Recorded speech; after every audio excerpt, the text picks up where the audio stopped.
మీ ఓటుని మీరే చూసుకోండి, లేకపోతే ఓట్లు పోతాయని ఆంధ్రజ్యోతి హెచ్చరిస్తోంది.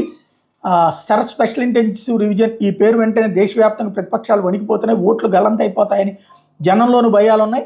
అర్హుల ఓట్లు ఎక్కడికి పోవని ఎన్నికల కమిషన్ భరోసా ఇస్తున్న దీని మీద అనేక సందేహాలు.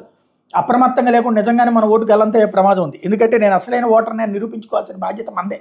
ఇదే సమయంలో కొత్త ఓటర్ల నమోదు, చిరునామాలో మార్పులు, తప్పుల సవరణ వంటివి కూడా సులువుగా చేసుకోవచ్చు. సర్లో ఏం జరుగుతుంది, ఓటర్గా మనం చేయాల్సింది ఏంటి, కీలకమైన ప్రశ్నలకు సమాధానాలు ఏమిటి సార్? బోగస్ ఓటు, ఒకే వ్యక్తికి ఒకటికి మించిన ఓట్లు, వీటి ఏరువైతే సర్ లక్ష్యం. ఓ రకంగా చెప్పాలంటే ఇది ఓటర్ల జాబితా ప్రక్షాళన. అంతకుముందు 2002లో దేశవ్యాప్తంగా సరి జరిగింది. ఇప్పుడు ఏం చేస్తారు, 2002 నాటి ఓటర్ల జాబితాయే నేడు ప్రామాణికం. అప్పటికి దేశంలో ఎక్కడ మీకు ఓటు ఉన్నా సరే ఓకే, ఆ నియోజకవర్గం ఓటు నెంబర్ ఇస్తే ఇప్పుడు ఓటు భద్రంగా ఉంటుంది. మరి 2002 నాటికి ఓటు లేకపోతే ఏం చేయాలి, ఆ తర్వాత ఓటర్గా నమోదైతే ఏం చెయ్యాలి అన్నటువంటిది ఇక్కడ కీలకమైనటువంటిది. అందులో ప్రధానంగా నమోదు చేయించుకుని ఉంటే పరిస్థితి ఏంటి, 2002 సర్వ ఓటర్ల జాబితాను తమ కుటుంబ సభ్యులు, రక్త సంబంధికులు, నానమ్మ, తాత, తల్లి, తండ్రి, భార్య లేదా భర్త ఏ ఒక్కరు ఓటు ఉన్నా ఆ వివరాలు ఇస్తే సరిపోతుంది.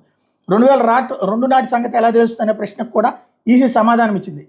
ఒక వెబ్సైట్ ఇచ్చింది. అందులోకి వెళ్ళగానే కుడివైపు పైభాగంలో search your name in last sir అన్న ఆప్షన్ కనిపిస్తుంది. దానిపై క్లిక్ చేయగానే మరొక ట్యాబ్ ఓపెన్ అవుతుంది. దానిలో search by election details, search in last sir ఈ రోల్ అన్న ఆప్షన్గా ఎంచుకుని వివరాలు తెలుసుకోవచ్చు. 2002లో జరిగిన సర్లో మీరు మీ తల్లిదండ్రులు లేకపోయినా భయపడాల్సిన అవసరం లేదు. మీ తల్లిదండ్రులకు సంబంధించి ఈసీ నిర్దేశించిన 12 రకాల ధృవీకరణ పత్రాలు దేన్ని సమర్పించినా సరిపోతుంది.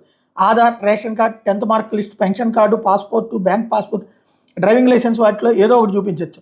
ఆయా వివరాలను ఎన్యూమరేషన్ ఫారంలో నింపి BLOకి ఇవ్వాలి.